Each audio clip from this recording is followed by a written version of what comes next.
అంటే petrol పంప్లో 2 months నుంచి వీళ్ళ స్ట్రగుల్ ఉందో ఒకసారి అబ్బాయి ఏందో ప్రాబ్లం తెలుసుకుందాం. Hi bro. హాయ్, మీ పేరేంటి? నా పేరు వీరకుమార్. ఎక్కడి నుంచి వచ్చారు మీరు? పైన ఇంద్రనగర్. ఇంద్రనగర్ అంటే ఇక్కడనే పుట్టి ఇక్కడనే మీరు హైదరాబాద్? ఇక్కడనే.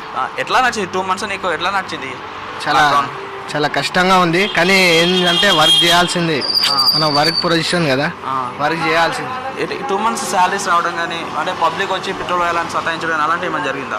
అంటే రోజు 6 గంటలకు బంద్ అవుతుంది కదా, అప్పుడు 6 గంటలకు బంద్ అయిన తర్వాత వస్తారు పబ్లిక్ వచ్చి పెట్రోల్ కొట్టండి అని అంటారు. అంటే 6 గంటలకి బంద్ చేయాల్సిన వచ్చే పరిస్థితి వచ్చింది. 2 months ఫుడ్ విషయానికి వస్తే మీరు ఓన్ హౌస్ ఇక్కడ హైదరాబాద్లో? లేదు, రెంట్. ఎట్లా రెంట్ అడుగుతున్నారా మిమ్మల్ని? రెంట్ అడుగుతారు.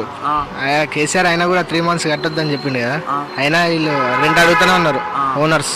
మరి ఏం చేశారా? ఇచ్చారా ఏంటి అసలు? కొంచెం అంటే 2 రోజులు అటు ఇటు అయినా కూడా కట్టేసినాం. ఫుడ్ విషయానికి వస్తే ఫుడ్ దొరికిందా మీకు టైంకు? టైంకి ఫుడ్ వాళ్ళు పెడతారు మన పంపులో. మాస్క్ లేకుండా పెట్రోల్ వేయడానికి రూల్స్ ఉన్నాయి కదా. ఓకే, మాస్క్ లేకుండా పెట్రోల్ వస్తారా? మాస్కులు లేకుండా వస్తే పెట్రోల్ వస్తున్నాం, మాస్క్ వేసుకున్నాకనే పెట్రోల్ వస్తున్నాం. చూసారు కదండి, మాస్కులు ఉంటేనే పెట్రోల్ పంప్లో పెట్రోల్ వస్తారు, లేదంటే పెట్రోల్ వేయరు. లాక్డౌన్ వరకు ఇదే పరిస్థితి.